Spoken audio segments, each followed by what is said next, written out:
মধ্যে যাও মুহাম্মাদুর রাসূলুল্লাহ ছাড়া আর কেউ আজকে উম্মতি উম্মতি বলবে না, কথা বলেন ঠিক কিনা? এর জন্য সেখানে যাও, সেদিন কেউ কাউকে চিনবে না।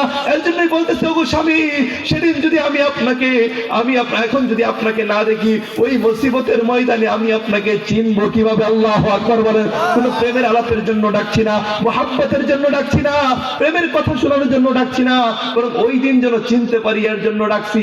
তাদের বিদায় হয়ে গেল। তিনজন 3000 সৈন্য নিয়ে রওনা হয়ে গেলেন মুতার প্রাঙ্গণে। আমার রাসূল তো সেই যুদ্ধে অংশগ্রহণ করলেন না। আহারে, দেখুন কেমন পরিণতি হয়েছে মুসলমানদের। মাত্র 3000 সৈন্য আর তাদের বিরুদ্ধে 2 লক্ষ মতান্তরে 1 লক্ষ সৈন্য। যখন যুদ্ধ চলতেছে, যায়েদ ইবনে হারেসা বীর বিক্রমের সাথে যুদ্ধ করতেছে, কিন্তু যুদ্ধ করতে করতে দেহটা ছিন্ন বিচ্ছিন্ন হয়ে গেল। আমার রাসূল বললেন যে ইসলামের পতাকা যেন মাটিতে না পড়ে, তোমরা খেয়াল রাখবে। কিন্তু ইসলামের পতাকা মাটিতে পড়তে দিলেন না। পতাকা হাতে দিল যে জাফর ইবনে আবু তালেব, তিনিও যুদ্ধ করতে শুরু করলেন। তিনার ডান হাত কেটে গেল, বাম হাতে পতাকা। বাম হাত যখন কেটে গেল তখন তিনি 2 ঠোঁট দিয়ে কামড় দিয়ে পতাকা ধরলেন এবং ডান পা বাম পা সবগুলো তারা কেটে টুকরো বিটুকরো করে ফেললো। আব্দুল্লাহ জাফর ইবনে আবু তালেবকে যে স্থানে শহীদ করা হয়েছে ওই স্থানে যাওয়ার পর দেখা গেল বুকের ভিতর 92টা আঘাত লেগেছে, কিন্তু 2 দাঁত দিয়ে যে পতাকাটা পথ করে উড়িয়ে ধরেছিল সেটা ছাড়ে না। আল্লাহু আকবার বলেন। ইসলামের জন্য তিনারা কেমন কুরবানি করেছেন দেখেন। হাত নাই পা নাই, কিন্তু রাসূল বলেছে পতাকা নামানো যাবে না, ইসলামের পতাকা নামতে রয়ে নাই। 3 নম্বর সেনাপতি আব্দুল্লাহ ইবনে রাওয়াহা, তিনিও ইসলামের বীর বিক্রমের সাথে যুদ্ধ করতে করতে শহীদ হয়ে গেলেন। তিনিও পতাকাকে মাটিতে রাখতে দেন নাই। সাহাবায়ে কেরাম পরামর্শ করলেন, রাসূল তো 3 জন বানায়া দিলেন, 3 জনই তো শেষ হয়ে গেছে, তখন আরেকজন কাকে করব? তখন আরেকজনকে করা হলো খালিদ বিন ওয়ালিদ রাদিয়াল্লাহু তাআলা আনহু। তিনি সেই 1 লক্ষ মতান্তরে 2 লক্ষের বিরুদ্ধে মাত্র 3000 সৈন্য বিজয় দান করেছেন। আল্লাহু আকবার বলেন না, বিজয় দান করেছেন কে? বলেন কে? এজন্য আমি আয়াত করেছিলাম, ওয়ালা তাহিনু ওয়ালা তাহজানু ওয়া আনতুমুল আ'লাউনা ইন কুনতুম মুমিনিন। বলেন আল্লাহু আকবার। তোমাদের ভয় নাই, সংশয় নাই, চিন্তা নাই, টেনশন নাই। যদি মুমিন হও ময়দানে নামো, বিজয় কেউ ঠেকাইতে পারবে না, কথা বলেন ঠিক কিনা? এজন্য ভারত যদি আমাদের বিরুদ্ধাচরণ করে, ভারত যদি আমাদের দেশকে দখল করতে চায়, আল্লাহর কসম করে বলছি ভারত আমাদের সাথে পারবে না যদি আমরা মুমিন হয়ে থাকি, ঠিক কিনা? যদি আমেরিকা আমাদের বিরুদ্ধাচরণ করে, আমেরিকাও পারবে না। হোয়াইট হাউস বিরুদ্ধাচরণ করে আমাদের সাথে পারবে না। যদি ফ্রান্স বিরুদ্ধাচরণ করে আমাদের সাথে পারবে না। চাইনা যদি বিরুদ্ধাচরণ করে আমাদের সাথে পারবে না। পৃথিবীর সমস্ত শক্তিও যদি বিরুদ্ধাচরণ করে তারপরে আমাদের সাথে পারবে না। যদি মুমিন হতে পারি, যদি আলেম ওলামাদের সহবতে থাকতে পারি, যদি এই দেশে কুরআনকে সংসদে ফিটিং করতে পারি, আল্লাহর কসম করে বলছি, যারা ইসলামকে নিয়ে কটূক্তি করে নাস্তিকতাবাদ যারা প্রতিষ্ঠা করতে চায়, খোদার কসম করে বলছি এখন থেকে ঐক্যবদ্ধ হওয়া দরকার মুসলমানের। এখন থেকে হাতে হাত রাখো, কাঁধে কাঁধ রাখো, ঐক্যবদ্ধ হও।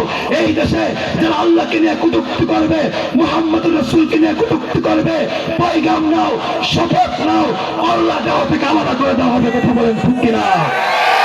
এখন ঐক্যবদ্ধ হওয়ার সময়, আর পিছপা হওয়ার সময় নাই, আর পিছনে তাকানোর সময় নাই। আমরা রক্ত দিয়েছি 71-এ, আমরা রক্ত দিয়েছি 17 করে, আমরা রক্ত দিয়েছি 2021-এ, আমরা রক্ত দিয়েছি 24-এ। আল্লাহর কসম করে বলছি আরেকটা রক্ত দিব, ইসলামকে প্রতিষ্ঠা করার রক্ত। কথা বলেন ঠিক কিনা?